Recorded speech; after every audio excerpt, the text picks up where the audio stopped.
기아의 첫 번째 순수전기차 EV6를 직접 보고 왔습니다. 아이오닉 5하고 비슷하게 사전 계약이 들어갔는데 굉장히 높은 인기를 보여줬죠. 사실 최근 계속되고 있는 전 세계적인 반도체 수급 문제 때문에 이 생산에 차질이 좀 생긴 것 같기는 합니다. 그래서 사전 계약도 좀 조기 종료가 됐는데요. 과연 어떤 매력이 있길래 너도 계약하고 나도 계약하고 이렇게 저 빼고 다 사전 계약에 달려들었는지 직접 살펴보고 왔습니다.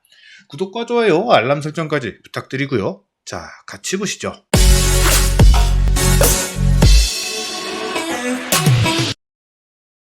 이번에 전시된 모델은 후륜구동 롱레인지 모델과 사륜구동의 GT 라인 그리고 GT까지 세 종류였습니다. 덕분에 각 모델별 차이를 살펴볼 수 있는 그런 기회도 됐죠. 먼저 외관을 살펴보면은 광고 영상이나 유출 이미지보다는 훨씬 날렵하다는 그런 느낌이 듭니다.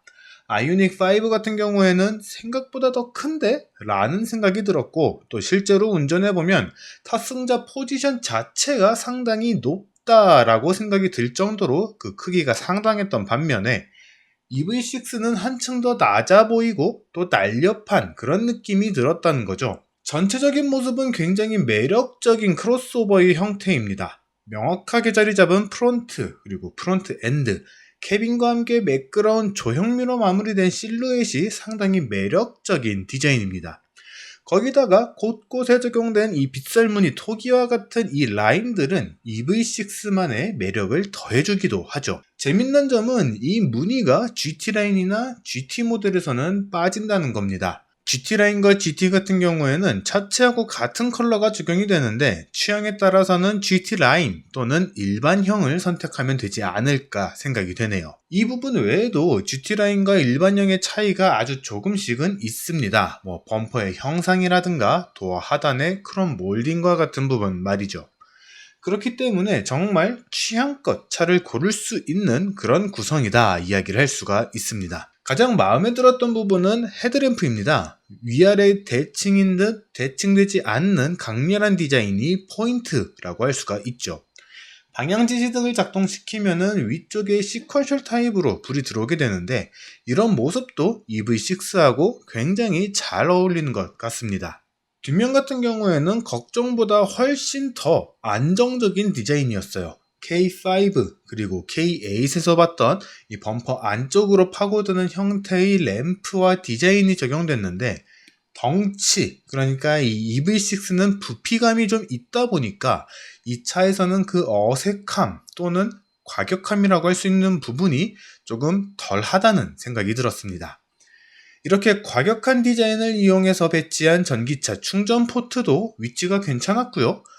뒤에서 박으면 다 박살나겠네 이렇게 이야기하실지도 모르겠는데 사실 사고가 나면은 다른 전기차도 마찬가지 아닐까 생각이 듭니다. 거기다가 날개처럼 튀어나온 좌우로 길게 뻗은 테일램프 역시 걱정보다는 훨씬 더 미래지향적인 느낌이 나서 다행이다 라는 생각이 들어요. 어떻게 보면은 EV6가 아이오닉 5보다 훨씬 더 예쁜 것 같습니다. 그런 포인트에서는 굉장히 압도적인 장점이 있는 것 같아요. 외관 포인트를 두 가지만 짚고 넘어가자면 GT라인 또는 GT 모델에 부착되어 있는 이 랩터링 현판의 폰트가 그 옛날 포니 시절 현대차 로고 같은 느낌이 든다는 거죠. 현대차가 아니라 이 기아의 전기차에서 이런 폰트를 보게 되니까 이 기분이 상당히 묘합니다. 또 한 가지 포인트는 범퍼의 형상인데요. EV6 일반형과 GT라인, GT의 차이를 한눈에 찾아볼 수 있는 포인트이기도 합니다. 물론 이 외에도 여러 포인트가 있기는 한데 이 범퍼 하단 부분이 가장 쉽고 빠르게 구분할 수 있는 부분 아닐까 생각이 됩니다. 실내도 잠깐 볼까요? 저는 세 가지 포인트를 이야기하고 싶습니다. 첫 번째는 굉장히 와이드하고 또 아이오닉 5하고 상당히 유사하면서도 EV6하고도 잘 어울리는 이 커브드 디스플레이입니다. UI UX가 인포테인먼트 디스플레이하고 같이 그룹사의 공통된 디자인으로 적용이 됐어요. 굳이 더 바꾸지 않고 이 비슷한 형태로 가겠다라는 뜻이겠죠. 그렇기 때문에 굉장히 익숙하게 사용할 수 있다는 그런 장점이 있지 않나 생각됩니다. 무엇보다 시인성이 굉장히 좋기 때문에 운전 편의성 측면에서는 더할 나위 없는 그런 부분이죠. 두 번째는 센터 콘솔과 이 센터 패시아 부분입니다. 아이오닉 5에서는 아일랜드 타입이라고 해서 앞뒤로 슬라이딩 되는 형태가 적용됐었는데 사실 개인적으로는 이게 오히려 굉장히 불편했습니다. 시승해보신 분들이나 출고해서 운행 중이신 분들이 계신다면 이 부분 댓글로 의견 남겨주시면 좋을 것 같아요. 저 같은 경우에는 손을 내리기도 애매하고 아일랜드를 뒤로 밀기도 애매했고 앞으로 당겨도 애매해서 매우 게륵 같다라는 존재로 느껴졌습니다. 그런데 EV6에서는 이게 딱 고정이 되면서 기어 변속기, 이 SBW 전자식 기어 레버가 이 위쪽으로 올라왔어요. 뿐만 아니라 스마트폰 무선 충전 패드도 위쪽으로 올라오고 아래쪽은 완전히 깔끔한 수납 공간으로 자리를 잡게 됐죠.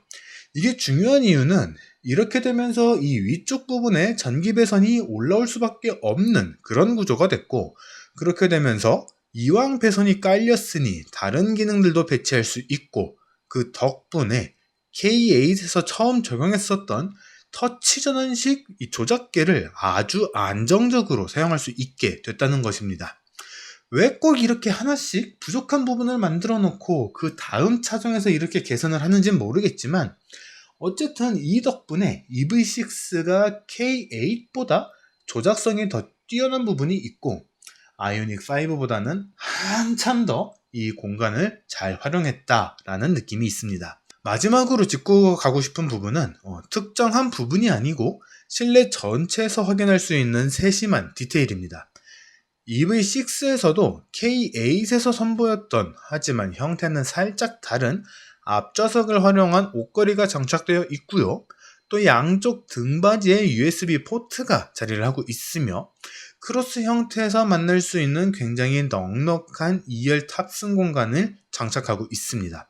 거기다가 천연 소재와 인조 소재를 적절하게 섞어서 지나치게 저렴해 보이지도 않고 또 지나치게 스포티해 보이지도 않도록 굉장히 조화롭게 사용한 점도 특징입니다. 반면 EV6 GT는 조금 언급하기가 조심스럽습니다. 일단 실내 같은 경우에는 출시까지 시간이 꽤 남아있는 상태이기 때문에 얼마든지 변경이 될 가능성이 있기 때문이죠. 실제로 실내 디자인은 조금 변경이 될 것이라는 그런 이야기도 있습니다. 뿐만 아니라 외관에서 이 형광색의 브레이크 캘리퍼라던가 타공되어 있지 않은 브레이크 디스크 같은 부분에서 아직 미완의 느낌이 강하게 났기 때문입니다. 양산전 프로토타입이나 이런 것이 아니라 이번에 전시된 차는 약간 목업 쇼카의 느낌이라고 해야 될까요? 그렇기 때문에 이 EV6 GT는 추후에 다시 자세히 살펴볼 수 있도록 하겠습니다. 자, 이렇게 EV6를 간단하게 살펴봤는데요. 이렇게만 끝내면은 굉장히 아쉬울 것이라고 생각이 됩니다. 그래서 저희 카메거진 개건 에디터 분들과 전문 크리에이터, 전문 칼럼니스트 분들의 소감을 간단하게 준비를 해봤습니다. 보시면 반가운 분들일 테니까 꼭 끝까지 시청 부탁드리고요. 저희는 여기서 인사드릴 수 있도록 하겠습니다. 생각보다 괜찮은 것 같은데 저는 하게 되면은 GT 라인을 살 것 같아요. 그냥 저기 노멀 모델은 약간 좀 CUV 느낌이 나면은 얘는 약간 스펙 느낌도 나고 GT 느낌도 나서 실제로 보니까 생각했던 것보다 더 괜찮은 것 같습니다. 를 직접 본 소감은? 네, 현재 저는 지금 아이오닉 5를 계약을 넣어놨는데 지금 EV6를 본 순간 지금 계약을 다시 바꿔야 되나 하는 지금 고민에 빠졌습니다. 너무나 매력적으로 이쁘게 생겼어요. 실제로 본 소감이요? 일단 볼륨감이 너무 좋고요. 이쁩니다. 볼륨감이 좋고 해서 끊어야겠다. 네. EV6 라인업은 아이오닉 5보다는 라인업이 하나가 더 있죠. 그 EV6 GT라고 하는 모델이 있는데 GT는 이거 차 가격을 생각을 하면은 이게 많이 팔 차가 아니다라는 것은 다들 알 거예요. 그래서 이 차는 확실히 GT가 사람들의 시선을 끌고 그리고 이미지를 또렷하게 하는 대신에 판매량은 별로 없을 거다. 난 솔직히 말해서 기아 브랜드가 GT 브랜드를 거의 버렸잖아요. 근데 여기에서 생뚱맞게 GT를 다시 꺼냈는데 그것이 얼마나 효과적일까? 사실 모르겠어요. 하지만 이 차가 가지고 있는 성능만큼은 진짜 우리가 동영상에서도 봤듯이 와, 전기차는 대중 브랜드가 만들어도 프리미엄 슈퍼카하고 맞먹을 정도의 성능이 나오는구나. 이거는 사실은 민주혁명이거든요. 그래서 혁명적인 그런 충격파가 있어요. 그래서 그런 부분들이 확실히 EV6 GTN이 있다. 하지만 판매량은 별로 없다. 그래서 저는 솔직히 개인적으로는 기아 브랜드에서 가장 신경 써야 될 모델은 EV6 GT 라인이라고 생각을 해요. 그냥 기본형 모델은 그냥 팔릴 겁니다. 그런데 EV6 GT 라인 같은 경우에는 현대차에서 아이오닉 5 4륜구동 모델이 똑같은 파워트레인과 플랫폼으로 나오기 때문에 그것과 어떠한 성격적인 차이가 있을 것인가, 이걸 또렷이 보여주지 않으면은 동생 브랜드의 아이덴티티가 항상 한 수 접히잖아요. 그 부분은 이겨내기 어려울 겁니다. 그래서 저는 기아는 GT 라인을 잘 만들어야 된다. 그게 기아 EV6 전체 라인업의 미래에 큰 영향을 줄 것이다 라고 생각을 합니다. 지금 GT가 몇 년을 버티냐라는 것은, 만약에 저걸 가지고 수익성을 먼저 생각한다면 1년도 버티기 힘들겠죠.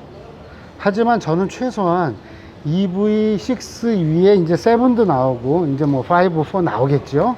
이런 차들이 나와서 어느 정도 EV 라인업이 될 때까지는 GT를 어떻게든 지켜줬으면 좋겠다. 그래야지 또 옛날에 K5 GT가 사라지면서 사람들이 어이없어하고 허무해했었던, 그리고 사실은 되게 중요한 고객들인데 중요한 고객들을 한마디로 맛을 보냈던 그러한 일을 다시 반복하지 않을 수 있지 않을까. 좀 더 라인업 확장될 때까지는 끌고 갔으면 좋겠습니다. 최소 3에서 4년?